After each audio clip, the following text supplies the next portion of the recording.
Hello, എല്ലാവരും സുഖമായിരിക്കുന്നോ? നമുക്കിന്നൊരു variety dish നോക്കിയാലോ?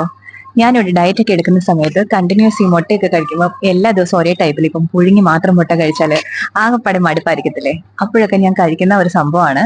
ഞങ്ങളുടെ വീട്ടില് ഇത് എല്ലാവർക്കും ഭയങ്കര ഇഷ്ടമാണ് കേട്ടോ. അധികം എരിവൊന്നും ഇല്ലാതെ ഉണ്ടാക്കി കൊടുത്താൽ എന്റെ മക്കൾക്ക് വരെ ഇഷ്ടമാണ്. അപ്പൊ നമുക്ക് റെസിപ്പിയിലേക്ക് പോവാം. ആദ്യമായിട്ടൊരു പാൻ എടുത്തിട്ട് അതിലേക്ക് കുറച്ച് വെളിച്ചെണ്ണ ഒഴിച്ചു കൊടുക്കുക. ഒരു 5-6 ചെറിയുള്ളി വട്ടത്തിൽ അരിഞ്ഞത് അതിലേക്ക് ഇട്ടൊന്ന് വഴറ്റിയെടുക്കുക കേട്ടോ. ഈ സംഭവം ഞാൻ 2 മുട്ടയുടെ അളവേ കാണിക്കുന്നുള്ളൂ. നിങ്ങൾക്ക് കൂടുതൽ എടുക്കാനുണ്ടെങ്കിൽ അതിനനുസരിച്ച് അളവ് കൂട്ടണേ. 1 ടീസ്പൂൺ ഇഞ്ചിയും വെളുത്തുള്ളിയും കൂടെ ചതച്ചത് ഇട്ട് കൊടുക്കാണ്. അതിന്റെ കൂട്ടത്തിൽ ഒരു 1/2 ടീസ്പൂൺ പെരിഞ്ജീരകവും കൂടെ കൂട്ടിയിട്ട് ചതച്ചാണ് കേട്ടോ. പിന്നെ ഒരു പച്ചമുളക് ചെറുതായിട്ട് നുറുക്കിയതും ഇതിനകത്തിട്ട് ഈ പച്ചമണം എല്ലാം മാറുന്ന രീതിയിൽ ഒന്ന് വഴറ്റിയെടുക്കണം. ഞാൻ ഡിസ്ക്രിപ്ഷൻ ബോക്സിൽ എന്തൊക്കെയാ വേണ്ടതെന്ന് ഇട്ടേക്കാം കേട്ടോ. ഇൻഗ്രീഡിയൻസിന്റെ ലിസ്റ്റ് എല്ലാം ഇട്ടേക്കാം, നിങ്ങളൊന്ന് ചെക്ക് ചെയ്താൽ മതി.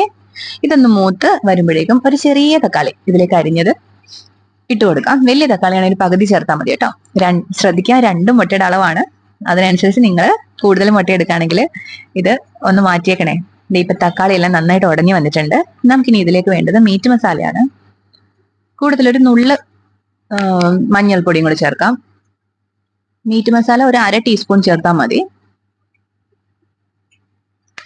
ആവശ്യത്തിന് ഉപ്പിട്ട് കൊടുക്കുന്നുണ്ട്.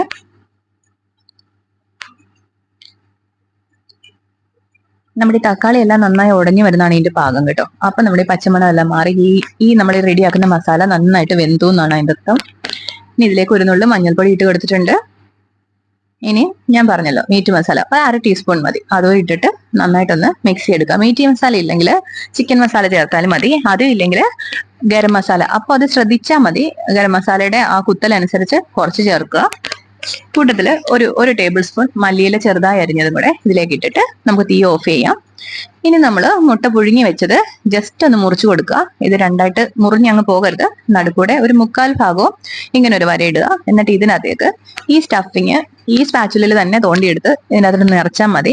നമ്മുടെ സംഭവം റെഡിയാണ്. ഭയങ്കര ടേസ്റ്റ് ആണ് കേട്ടോ ഇനി നമ്മൾ ഇങ്ങനെ ഇരുന്ന് എത്ര മുട്ട വേണേലും കഴിച്ചു പോകും, നമുക്ക് മടുക്കത്തേ ഇല്ല. ഈ ഡയറ്റ് ഒക്കെ എടുക്കുന്ന ആൾക്കാർക്ക് മുട്ടയൊക്കെ കഴിക്കാൻ മടിയുണ്ടെങ്കിൽ ഇങ്ങനെ അങ്ങ് കൊടുത്താൽ മതി, ഒരു കഴിച്ചോളൂ. ഒത്തിരി എണ്ണയൊന്നും ഇല്ല. അതുകൊണ്ട് നമുക്ക് നമ്മുടെ ഡയറ്റ് തെറ്റി നമ്മൾ അൺഹെൽത്തി ആയിട്ട് കഴിച്ചു അങ്ങനെ ഒരു ചിന്തയും വേണ്ട.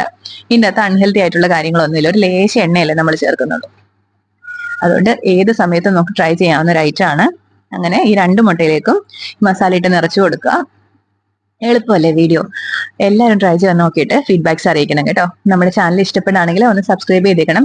ഇപ്പൊ നോമ്പൊക്കെ അല്ലേ, എല്ലാവർക്കും നോമ്പിന് വെറൈറ്റി ആയിട്ട് നമ്മളെ ടേബിളിൽ കൊണ്ട് വെക്കാവുന്ന ഒരു ഐറ്റം കൂടിയാണ്. എല്ലാവരും ഞെട്ടുകയും ചെയ്യും. ആരും ഇതുവരെ അങ്ങനെ അധികം കഴിച്ചിട്ടുണ്ടാവത്തില്ലല്ലോ അത്. അതുകൊണ്ട് എല്ലാവരും ട്രൈ ചെയ്ത് നോക്കുക, എന്നിട്ട് ഫീഡ്ബാക്സ് അറിയിക്കുക. നമ്മുടെ ചാനലിലെ വീഡിയോസ് കണ്ടിന്യൂസ് ആയിട്ട് കിട്ടാൻ വേണ്ടിയിട്ട് നോട്ടിഫിക്കേഷൻ ഐക്കണും കൂടി ഒന്ന് ക്ലിക്ക് ചെയ്തേക്കണേ.